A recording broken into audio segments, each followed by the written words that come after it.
This is Le Bourget Airport. Under close guard, the two black boxes of the Rio-Paris flight are ushered into the offices of the BEA, the Bureau of Inquiry and Analysis, the French Civil Aviation Authority. The boxes have just been recovered from a depth of 3,900 meters and are ready to reveal their secrets. 23 months after flight AF447 crashed in the middle of the Atlantic Ocean. For 2 years now, the world has been wondering what caused this accident. 2 years during which the families of the 228 victims have been desperate to find out what happened to their loved ones. 2 years during which investigators have tirelessly pursued what's already one of the biggest inquiries in the history of aviation. For the first time, using previously unseen footage, we are going to tell you about their search in the ocean depths.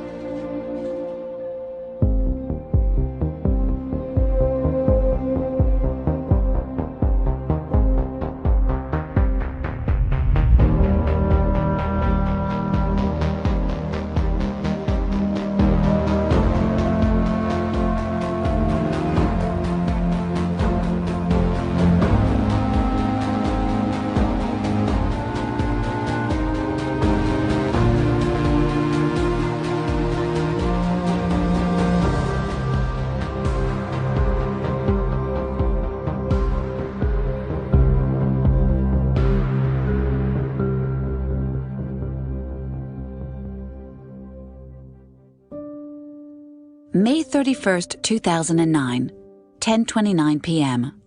Flight AF447 takes off for Paris. At 2:10 a.m., it reports its position for the last time, then vanishes in a communication dead zone.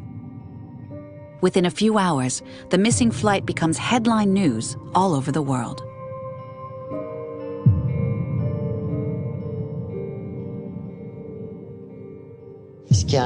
What's hard to grasp is the word vanished. How can a 21st century aircraft just vanish? Nighttime, the middle of the ocean, no witnesses, just disappear without a trace. Very quickly, the French Navy and Air Force deploy considerable resources in the zone. An international coalition begins to form around France, involving Brazil and the United States. Military frigates and nuclear submarines are sent in. At this stage, the passengers' families have not given up hope.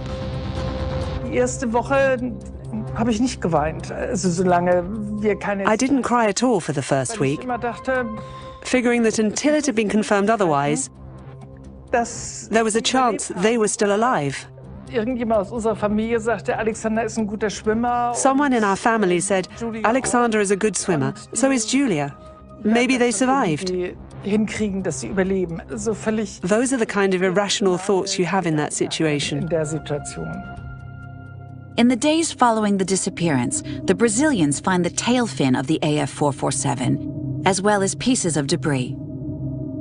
In total, 1,000 pieces are found floating on the surface, amounting to approximately 5% of the aircraft. These clues make one thing certain: no passengers can possibly have survived.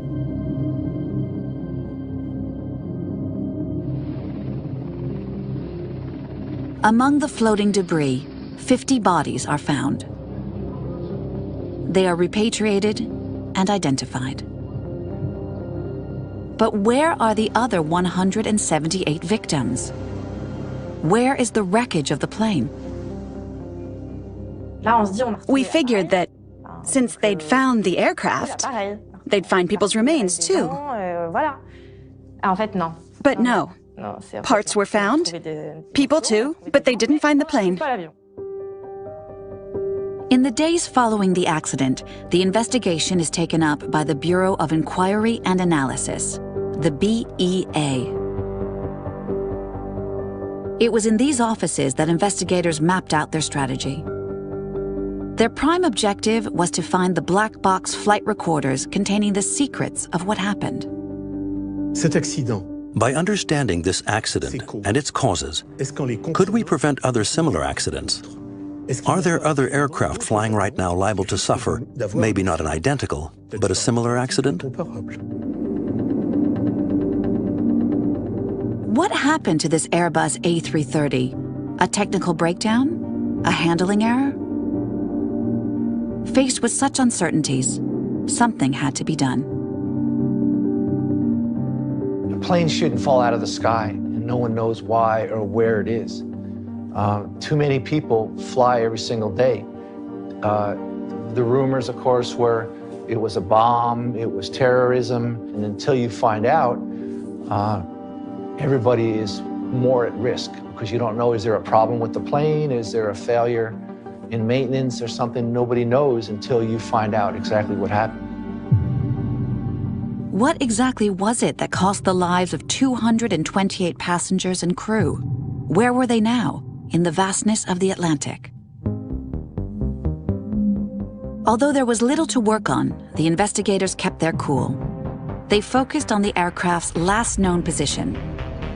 From that point, they traced a radius of 75 kilometers.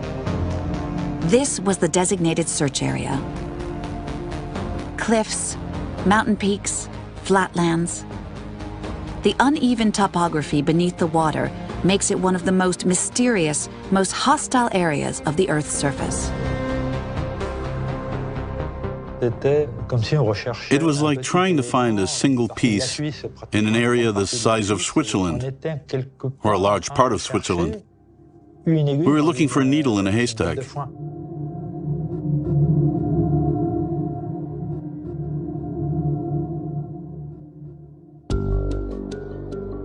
The BEA launched the first phase of its investigation with a degree of optimism. They were looking for the signals transmitted by the black boxes.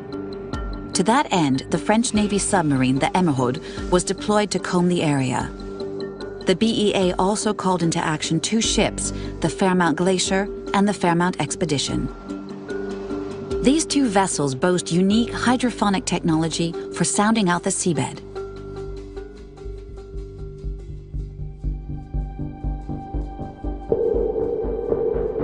The objective was to pick up the locator beacon transmitted by the aircraft's black boxes. In aviation terminology, these are known as pingers. Once underwater, they send out an ultrasound signal every second. But in a vast ocean, detecting these pingers is a huge challenge. First, the beacon needs to have survived the impact of the accident. Then it has to be found within the 30 to 40-day period during which the signal is transmitted. It had to be found. It just had to be. We had no choice. We had just 30 days, and we had the best possible onboard resources at our disposal.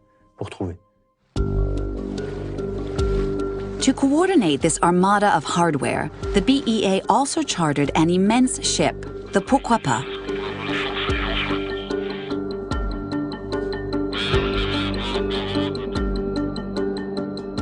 The hunt for the black boxes has been going on for almost a month. The investigators worked tirelessly, but they had only a few days left to pick up the sound of the pinger.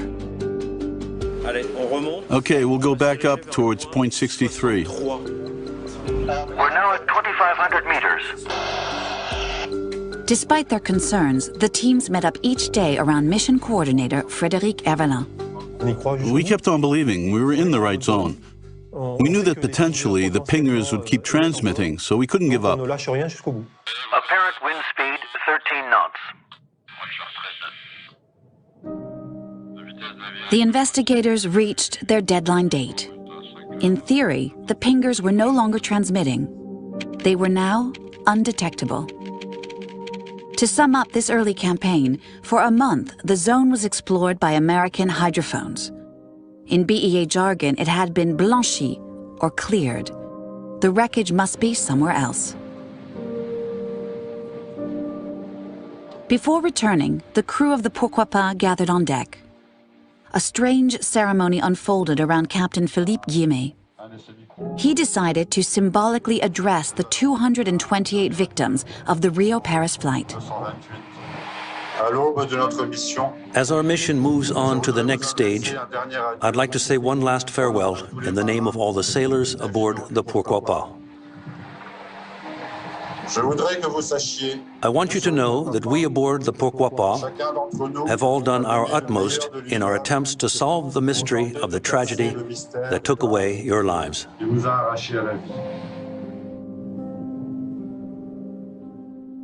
Meanwhile, the lack of progress began to arouse suspicion among the victims' relatives regarding the integrity of the investigation.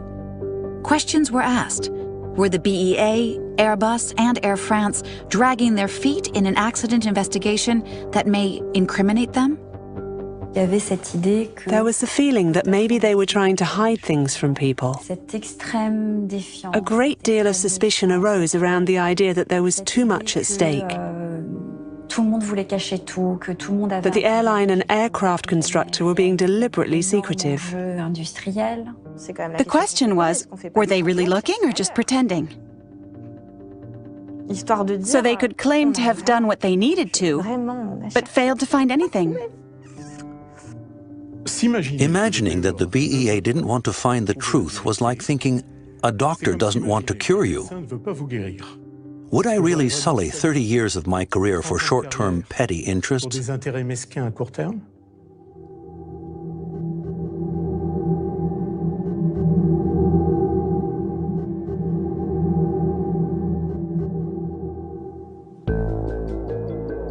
Despite the failure of the initial phase, despite the rumors, the BEA wasn't about to give up. Since they could no longer count on the pingers, some new hardware was towed in.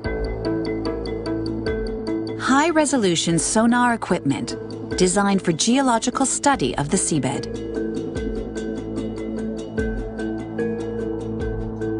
The sonar was towed by a cable several kilometers long. Every nook and cranny of the seabed had to be analyzed to discover where the aircraft wreckage was lurking. But after 22 days of searching, there was still no trace of AF447. At a cost of around 9 million euros, almost zero headway had been made. During this second phase, only this small rectangle had been cleared. With the momentum now against the BEA, new director Jean-Paul Troidec was convinced that to systematically explore the entire crash zone would be too costly and take far too much time. In order to more accurately target their next move, the BEA called in the world's top researchers in the field of ocean currents.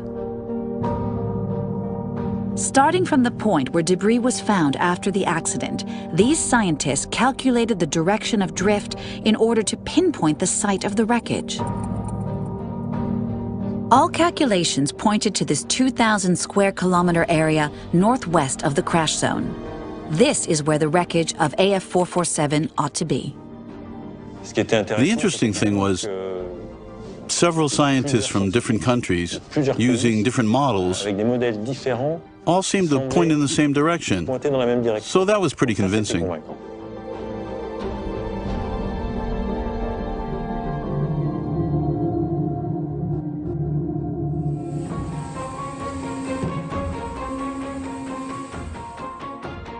The port of Recife in Brazil, 9 months after the accident.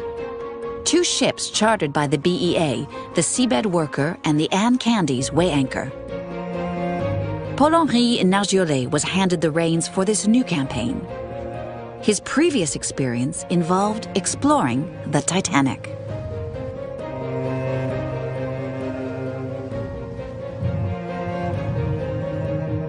Once in the area, the crew of the Seabed Worker began to set up their new machine. This was the Ramus, an autonomous underwater vehicle that would make research much more efficient. It's an almost surgical piece of equipment, capable of very precise work, with the advantage of being very fast. Most of all, you can send it down to a certain depth, and it will stay there and get to work.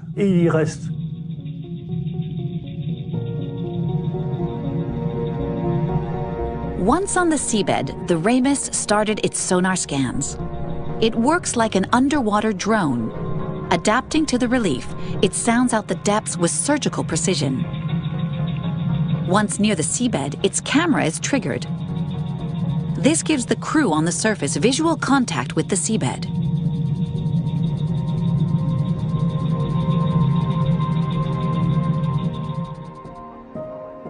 While the BEA search was at a dead end, in the zone identified by scientists, some astonishing news was breaking. The Ministry of Defense made an announcement.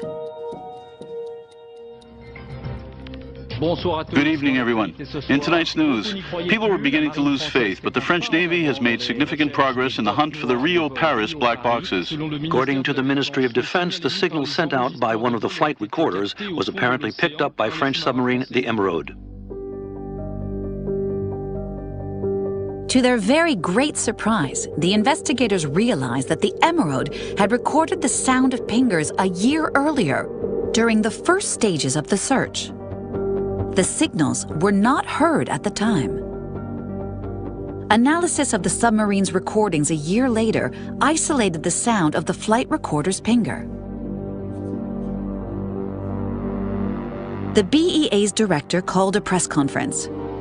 The families and journalists were baffled. In truth, so was he. I would like to caution against jumping to any conclusions. First, we have not yet located the wreckage. We think there's a good chance it's there, but our misplaced optimism in the past means we cannot say with any degree of certainty. We were totally baffled. Everything seemed to go wrong, and we didn't know which way to turn to understand the situation. The crew of the seabed worker had a decision to make. Should they head for the zone identified by the ministry, several days sail away? Troadec said, "What do you think? Shall we go or not?" I said we had no choice. We had to head up there. If they said they'd found something, we had to go see.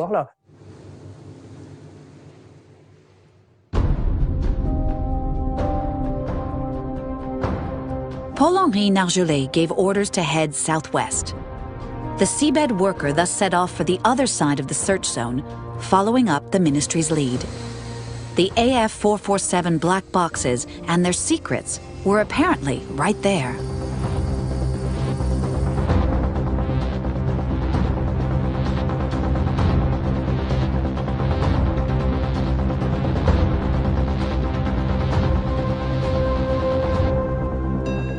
After a few hours, the first pictures were in.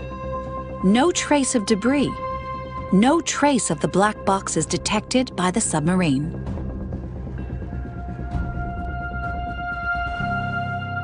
On the third day, a conference call was held with the BEA in Paris. Olivier Ferrand had some news. Hello? We'd like to inform you. Of the latest developments. Are you sitting down? Sure, we're sitting down. It's very likely that the submarine recorded sounds coming from within the vessel itself. Probably an operator was familiarizing himself with the sound of pingers. It's what we feared, and it seems to be the case. Incredible, but true. When the BEA examined the recording, they discovered that the signal had come from within the vessel itself, not from outside. Very probably a case of sailors on board listening to recordings of pingers so they could learn how to detect them. Basically, the ministry believed the mystery had been solved, but it was a case of misinterpretation. At one point, some information was received and they said, "We have a sound, it seems to match." But in fact, it didn't at all. So for the family, it was another slap in the face. You think, they're just amateurs.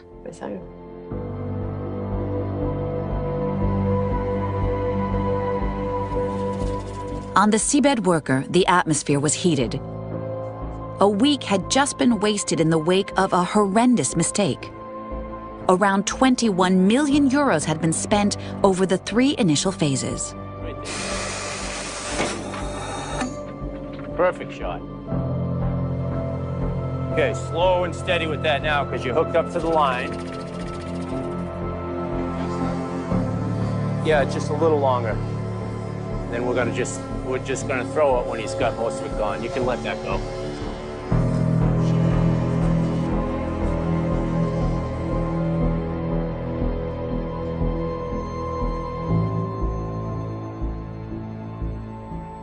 At the BEA, frustration was spilling over. What if the zone identified by scientists wasn't the right one? The sea currents model had determined the search zone for Phase 3. What if the calculations were flawed?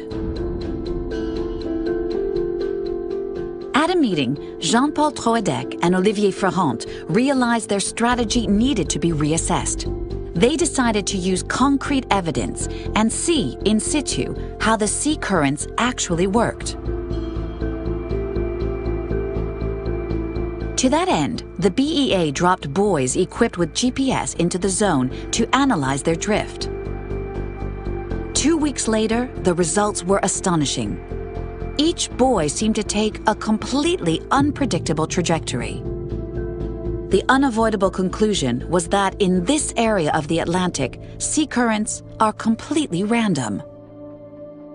On the ground, the calculations that had directed the search for several weeks were worthless.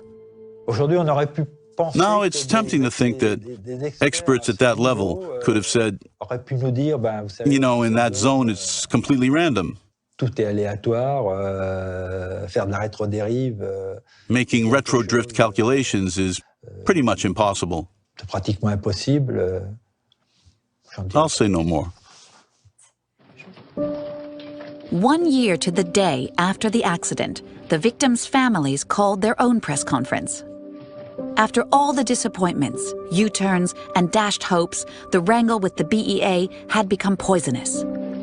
Were the investigators at the mercy of politicians and industrialists? The lawyer acting on behalf of the victims' families expressed his outrage. We are forced to wonder whether there is an agenda here, inasmuch as victims' families are being treated with contempt.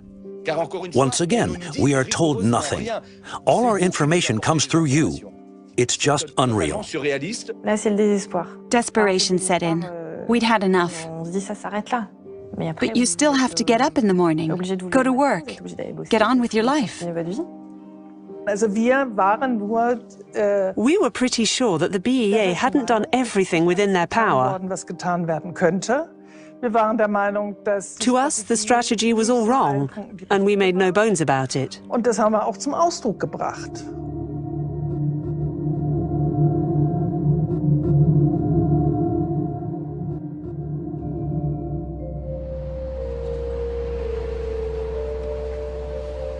After a long 10-month interruption, the search resumed. Jean-Paul Troadec, director of the BEA, had managed to obtain more funding from Airbus and Air France to launch a 4th campaign. A press conference was called at the Ministry of Ecology and Transportation.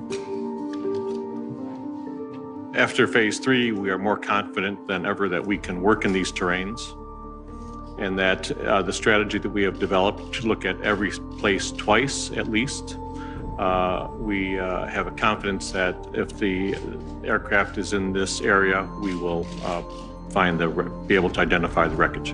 I want to emphasize that none of this is easy, none of this is routine. Working at these depths in the ocean, again, is at the very cutting edge of research and exploration on the planet.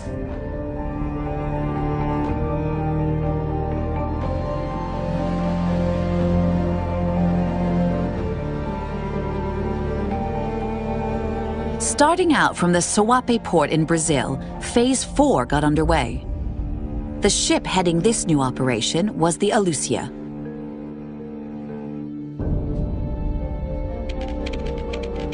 The objective was to search around the last known position of the plane and then explore the whole of the circled area, come what may. It was basically a return to square one, exploring zones that had already been cleared, maybe erroneously, during the first phase.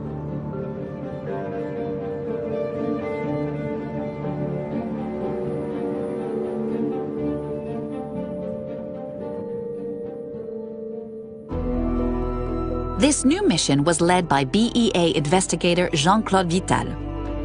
He would unwittingly become one of the key figures in the AF447 mystery. On the 9th day, there was a new twist. Mike Purcell, the man behind the Ramus, went to see Jean-Claude Vital.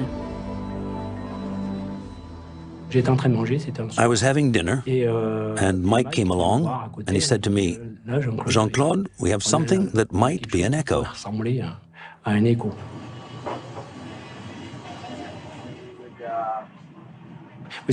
A level of trust builds up.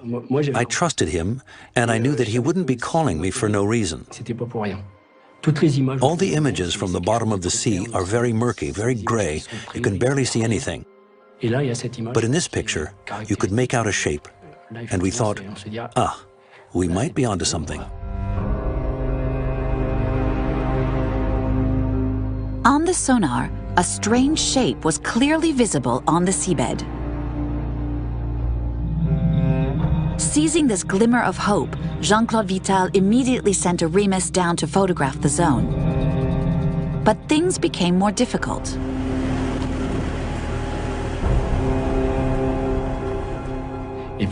Then the weather turned. A storm blew up, conditions worsened. We couldn't bring the Remus up. We had to wait several hours until the sea calmed down to recover the robot.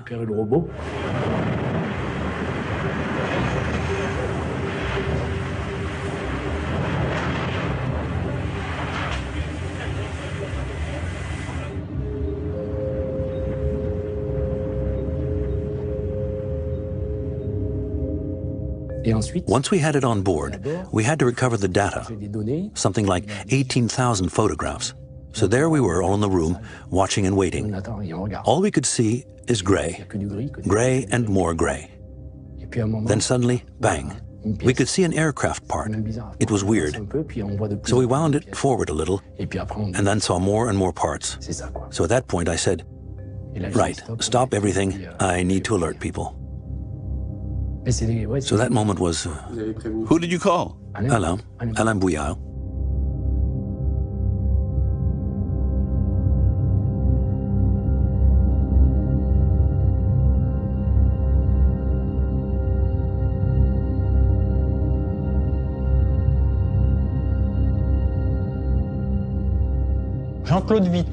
Jean-Claude Vital called me, I think it was Saturday morning at around 6 a.m. on April 2nd. Jean-Claude said, Alain, I think we found it. That moment was such a rush. Everybody was still in bed. My wife was sleeping. I immediately called Jean-Paul Troidec and Martine to tell them, I think we found it. I remember arriving at the BEA. I think it was about 8 in the evening. Alan was at his desk, still looking at the photos he'd just received. And when I saw him, he said, we've got it. So I said, are you sure? He said, yes, I'm sure. I've got photos showing the plane's registration. So then I thought, right, so now we're moving on into another phase. The anger of the victims' families grew when they heard that the wreckage was almost right in the center of the crash zone circle, only 12 kilometers from the aircraft's last known position. A zone that the investigators had eliminated from their search after Phase 1. Having trawled the sector with their hydrophones without any positive result, the zone had been declared clear. Still today, certain members of the victims' families are baffled by what happened. Many had said that the area around the aircraft's last known position should be prioritized in the search. If a needle slips through my fingers, where do I look for it? Over there or here? Here, right? Why didn't they do the same with the aircraft? I've never had an explanation from the BEA on this point as to why they didn't look in the area where the plane was last seen. It's a complete mystery to me. It's easy with the benefit of hindsight when you know where the plane came down. I'm sure some people say, they're stupid, it was right there. Why didn't they look there first? It could have been to the south, to the west, anywhere. We didn't know. The plane may even have done a U-turn and turned away from the clouds, gone through the clouds. We had no idea. Nothing. They had no idea. But the investigators were caught up in a hunt for the pingers. It's possible that they were damaged and never transmitted any signal at all. What happened? Why didn't we hear it? That's a whole scientific process. The evidence suggests that the pingers were not transmitting. Rightly or wrongly, later we were proved to be wrong. We decided that the aircraft could not be in the zone scanned by the hydrophones. So we moved away and searched in other areas. We never had a case of pingers not working, so when the aircraft wasn't there, we looked somewhere else. Alain Bouillard's job was far from over. Now he had to locate the key to the whole investigation, the flight recorders.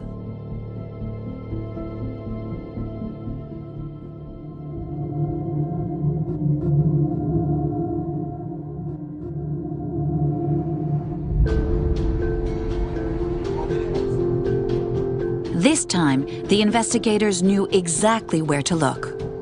They went to the precise spot where the wreckage had been found, the scene of the tragedy. Every time I do a search at sea, I'm struck by the same thing. On the surface, there's absolutely nothing. The sea swallows everything, then forgets. When I was on the surface where the aircraft crashed, it was just incredible. There's nothing left. But if you go down, it's all there, waiting. It's been there for 2 years. At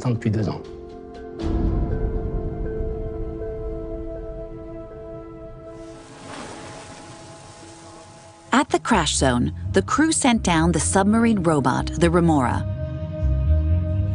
This allowed the investigators to explore the wreckage site, scouring the seabed for the AF447 flight recorders. The robot is controlled by a team of technicians linked to it by a cable several kilometers long. After you look at this, you gotta take those turns out of your cable. Stop a minute. Zoom. Okay, now it's interesting. Roger that. Head now. But at a depth of 3,900 meters, the only available light is supplied by the Remora itself. Alain Bouillard knew that at this rate, locating the black boxes could take weeks. 45 meters. Thanks, 45 meters. Then let me know when you get a visual on it. Some parts of the final stages of the search are etched in the memories of all those involved, such as this message transmitted to the research team. Alain brought this email to me, and it was the husband of one of the flight attendants, and said, please tell all the people on the boat, the investigators, the technicians, the seamen, thank you for your efforts in this, and that he and his children prayed for us every day, which was very emotional to me, that in his grief, he is thinking of others, and that he was thinking of us and thanking us. There's a line there. It looks like two things. There's another one there on the right.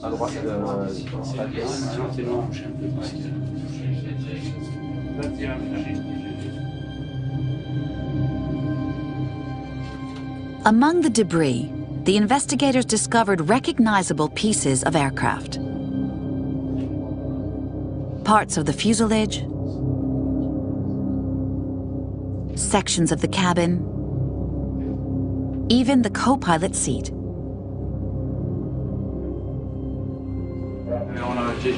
There we have two straps, One there. Up here we can't see much. The co-pilot seat has the armrest on the right. The captain's is on the left. Despite all the doubts, the disappointments, the exhaustion, the teams did not give up. Then the tide turned. Their tenacity finally paid off. It might be on there. That's it, isn't it? Yes, we've got it. That's it. Can someone call Alan? That definitely looks like it. It has the label.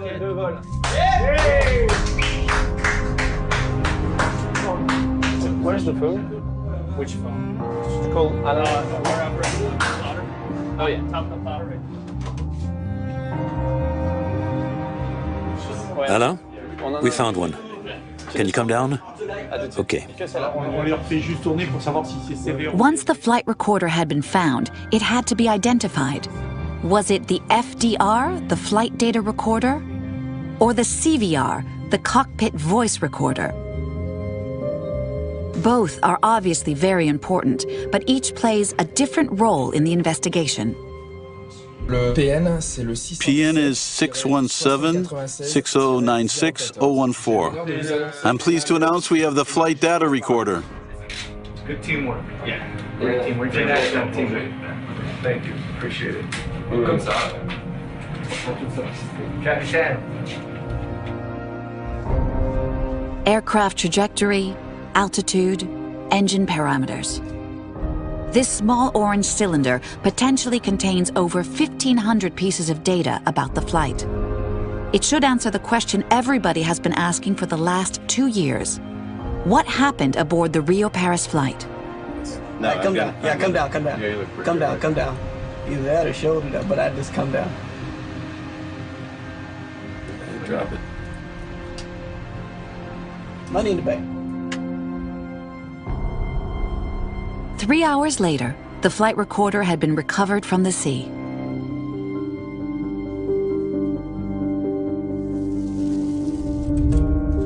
A few hours after that, investigators located the second recorder, just a dozen meters or so from the first. Faces lit up with excitement.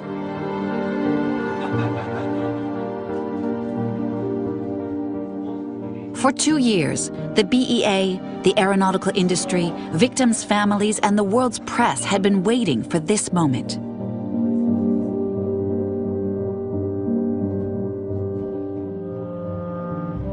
Right in the middle of the Atlantic, the black box flight recorders had finally been recovered.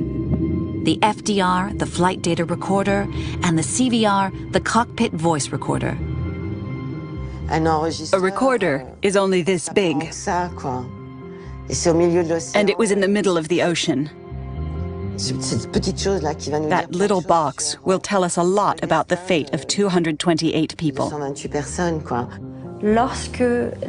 When the wreckage was located, when the black boxes were discovered, I felt a great sense of relief and thought, at last, a calm and rational assessment of things can be made, and we can set aside all the irrationality.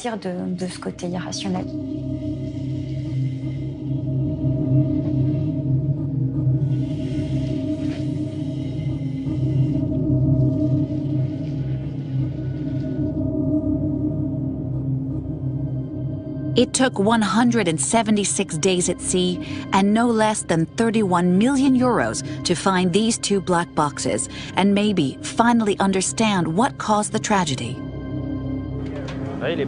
Yes, it's in pretty good condition. It was, of course, essential to recover the flight data. But Alain Bouillard sensed that an explanation for the accident would probably come from this recorder, the one that captured the pilot's final conversations.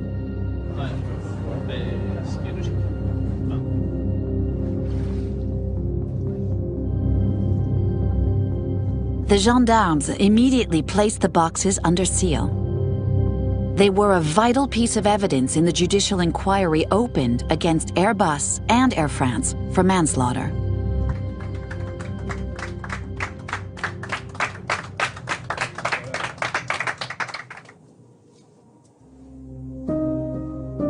At this stage, Alain Bouillard remained cautious. Nothing had yet been established. If the black boxes turned out to be unusual, some pieces of debris could provide precious information.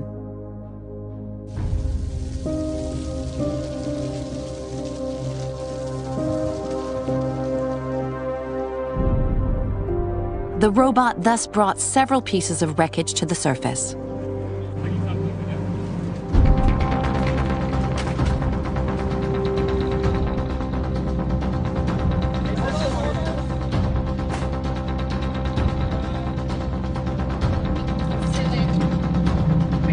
Okay, quick release. We've got right and left back strap.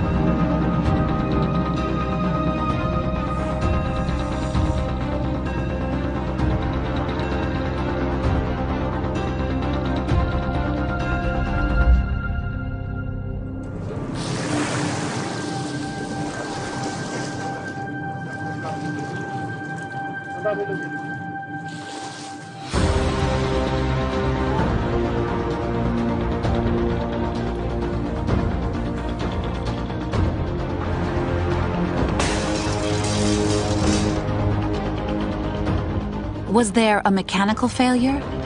An examination of the engine would reveal a great deal. At this stage, though, no theory could be discounted. But the biggest hopes were pinned on the black boxes. A French Navy patrol boat was sent out to return them to the BEA in Paris as quickly as possible.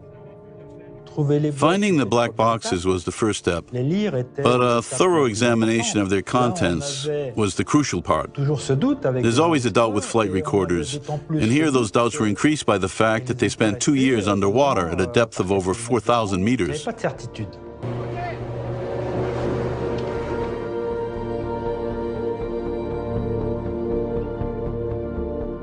From the middle of the Atlantic Ocean, the truth behind Flight AF447 was finally making its way to Paris.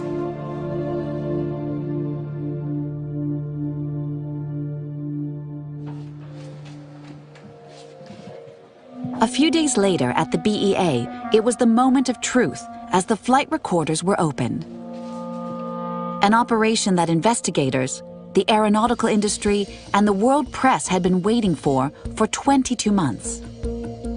A moment the families of the 228 victims had been fighting tirelessly for since June 1st, 2009. So you guys will want to kind of take the puck in layers. Don't get too greedy, going too deep right off the bat. Just kind of work your way down. Just layer by layer, work your way down until you see the surface of the... We're all struck by the odor emanating from the recorders, the smell of mud, which filled us with foreboding concerning the state of the electronic cards, which we couldn't see yet. The BEA investigators began with the flight data recorder. It is 6:37 p.m. Next was the cockpit voice recorder.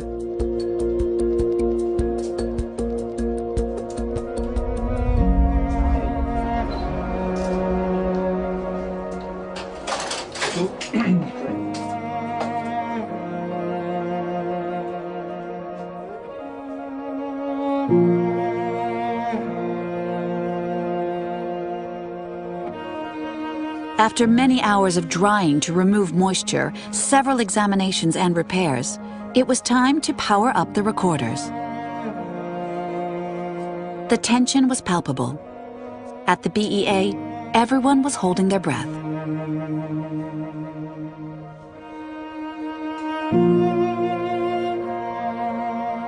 "25, 23, 21. The verdict was in. Despite all that time spent underwater, the data on the two recorders could be accessed. The download could be launched. The real highlight was when they told us they worked. That really was a landmark moment. It was our objective from the start. Finding the black boxes with their data intact was the culmination of a 2-year battle.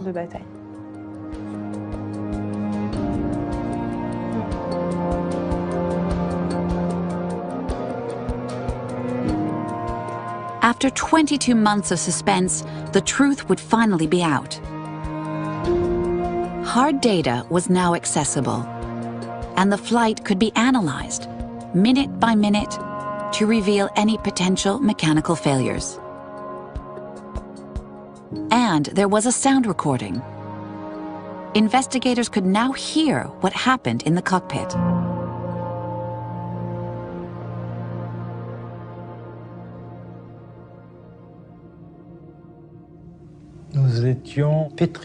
We were petrified, white as a ghost. After listening, we sat in stony silence for maybe 15 minutes, not daring to look at each other or say a word. We had just heard a live recording of the Air France 447 crash.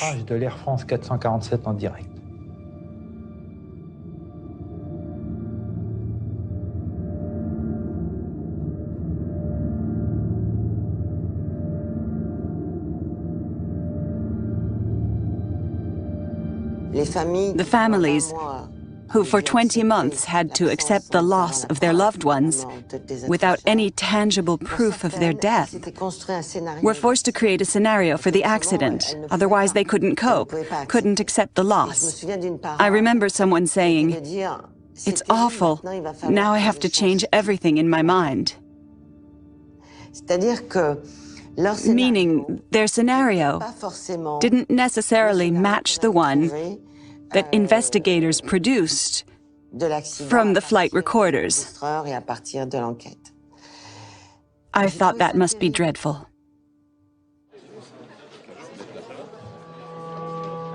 On July 5th, 2012, the BEA finally delivered its findings to the press.